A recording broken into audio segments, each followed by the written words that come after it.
दोस्तों आज हम जानते हैं एवीएन के बारे में या avascular necrosis of the hip के बारे में। आज के ज़माने में कोरोना के बाद ये बीमारी बहुत ही ज़्यादा कॉमन हो गई है। पहले भी हुआ करती थी पर अब ये एक्सट्रीमली कॉमन बीमारी है।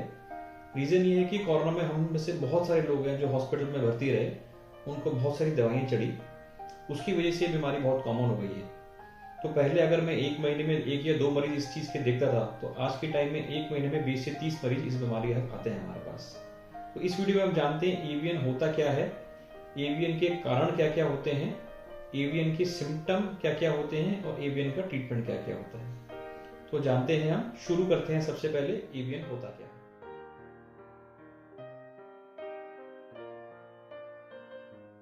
जानते हैं हम एवीएन की प्रॉब्लम होती क्या है। तो एवीएन मतलब avascular necrosis of the hip, या फिर जो हमारी कूल्हे की बॉल है उसके अंदर जो ब्लड का सर्कुलेशन खत्म हो जाना। तो अगर हम देखें जो कूल्हे की हमारी बोन होती है, तो ये फीमर बोन होती है, ये हमारी बॉल है। तो इसके अंदर नॉर्मल तौर पे यहाँ से ब्लड सप्लाई आती है, जिससे ये हेड हमारा वायबल रहता है या जिंदा रहता है। किसी भी कारणवश अगर हमारी ये जो ब्लड सप्लाई है वो चली जाएगी, तो धीरे धीरे करके यहाँ की जो बॉल है, ये जो बोन है हमारी, वो बोन डेड हो जाती है और नेक्रोज हो जाती है और वो दबना शुरू हो जाती है। जब वो बोन हमारी खराब हो जाती है, तो जॉइंट प्रेशर की वजह से जॉइंट हमारा खराब होना शुरू हो जाता है या इरेगुलर हो जाता है। इसी वजह से हमारा कूल्हे का जोड़ जो है खराब हो जाता है। तो इसे हम कहते हैं avascular necrosis of the hip joint. तो जैसे जैसे हमारा जो ये बीमारी बढ़ती रहती है, इसकी स्टेजिंग जो है बढ़ती रहती है। तो अगर हमारे इस बीमारी के बारे में हमें शुरू में पता लग जाएगा तो हम इलाज करा लेंगे, तो आगे प्रोग्रेस नहीं होगी। अगर हमें लगता है कि हमें बहुत लेट स्टेज में पता चला है, तो हम कुछ ना कुछ सर्जरी इसकी करनी पड़ेगी। तो हम जानते हैं कि एवीएन जो बीमारी होती है उसके सिम्टम क्या होते हैं।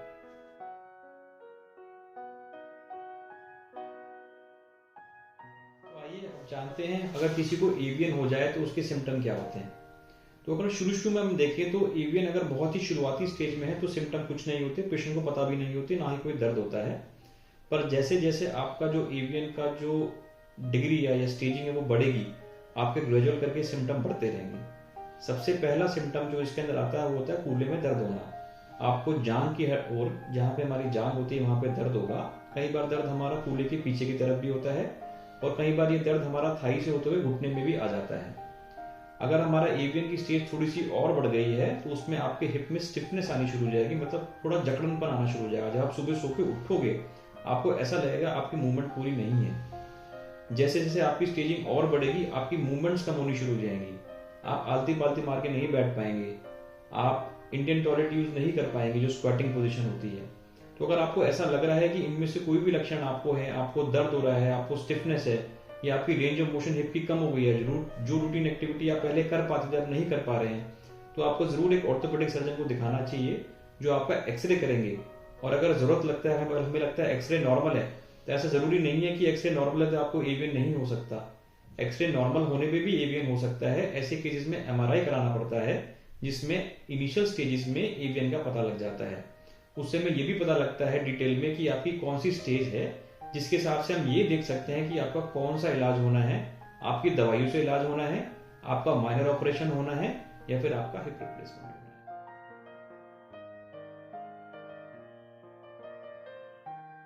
अगर हम क्लासिकल तरीके से देखें तो एवीएन 4 स्टेजिंग में होता है। Stage 1, stage 2, stage 3, stage 4।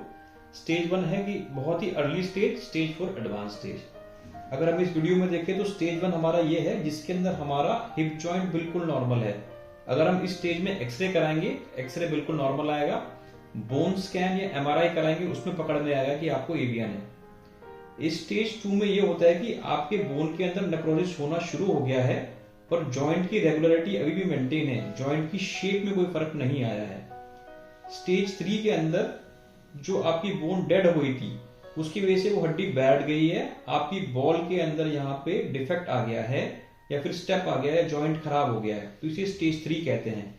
Stage 4 के अंदर आपकी बॉल के साथ साथ सॉकेट भी खराब हो गया है, तो मतलब आपका बॉल और सॉकेट दोनों खराब हो गए हैं। सबसे एडवांस स्टेज हमारी यही स्टेज होती है। जब आपको ये स्टेज आ जाएगी तो आपका दर्द बहुत ज्यादा बढ़ जाएगा, आप बेरली मिनिमम 100-200 मीटर चल पाएंगे। नीचे कमेंट सेक्शन में आप एक कमेंट डाल सकते हैं, आपको रिप्लाई जरूर मिलेगा।